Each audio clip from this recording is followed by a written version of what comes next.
The Kashmir Great Lakes, or KGL, is considered the most beautiful mountain trek in all of India, and definitely among the most difficult, if you didn't already know.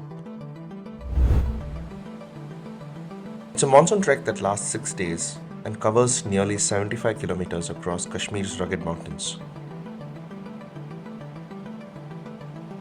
The journey starts here at the hill station of Sonmarg, which is a roughly 80-kilometer drive from Jammu and Kashmir's capital city of Srinagar.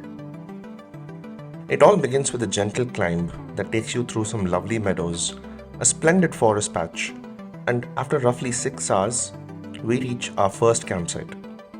So far, so good.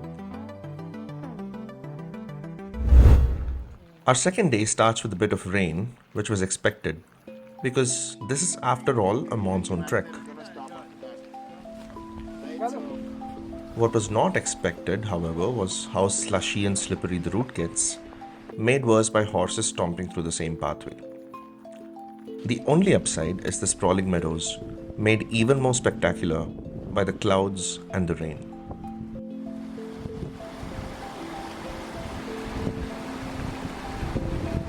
We finally get sight of our second campsite and the first Great Lake, Vishansar.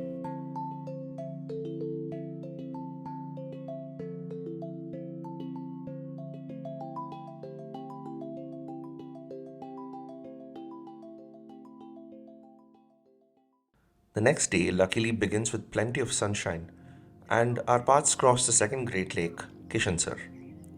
But today is supposed to be D-Day, according to our group leader, because we have to cross this extremely steep mountain pass, which is also the highest point on the KGL trek at 13,715 feet above sea level. That's not even the most difficult part, it's the descent that follows. And our morning luck seems to be in short supply as the sun slowly creeps back behind dark clouds, unleashing another spell of showers. And that makes it the most challenging part of the whole route.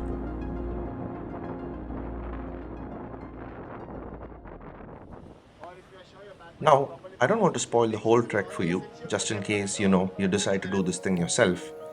The last 3 days of KGL were no less difficult, at least for me. The terrain got more rough and rocky. There was one more steep pass to scale. Anyhow, as the old and totally made up saying goes, a mountain summited is only half conquered.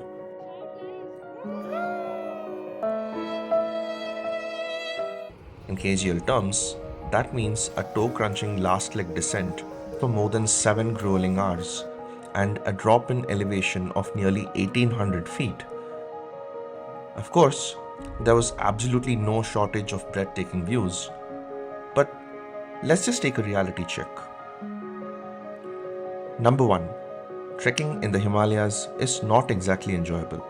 It's more of an adventure sport, one that pushes your body and mind beyond what you considered possible, across all kinds of terrain and through all sorts of crazy weather.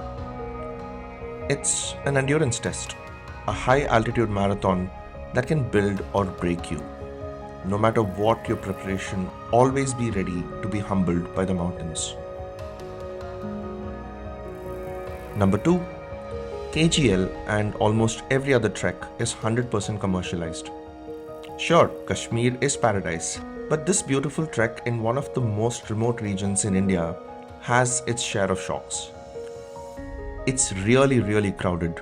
No matter how small your own group, you are surrounded by at least 500 other trekkers.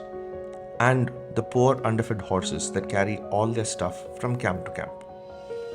So, no matter how sustainable you try to be, the damage has already been done just from our very presence.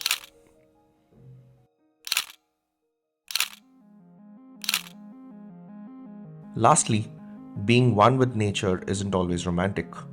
For all of us who relish this idea of reconnecting with the wild and living the rough life, try sharing a small tent with 2 other people for several days, eating the most basic meals that can be prepared in high altitudes, using a dry toilet that's been dug into the ground and is always about 50 feet away from your tent, walking with rain-soaked pants, socks and shoes, maybe for days together, and maybe getting very sick physically and mentally while you're at it. Okay, it's not all that bad. Everybody should trek in the Himalayas at least once in their lifetime. It sounds a bit cliched, but these mountains do change something within you.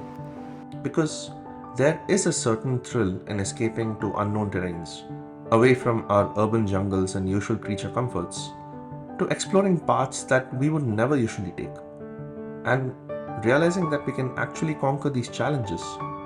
Now, that's something worth looking forward to, right?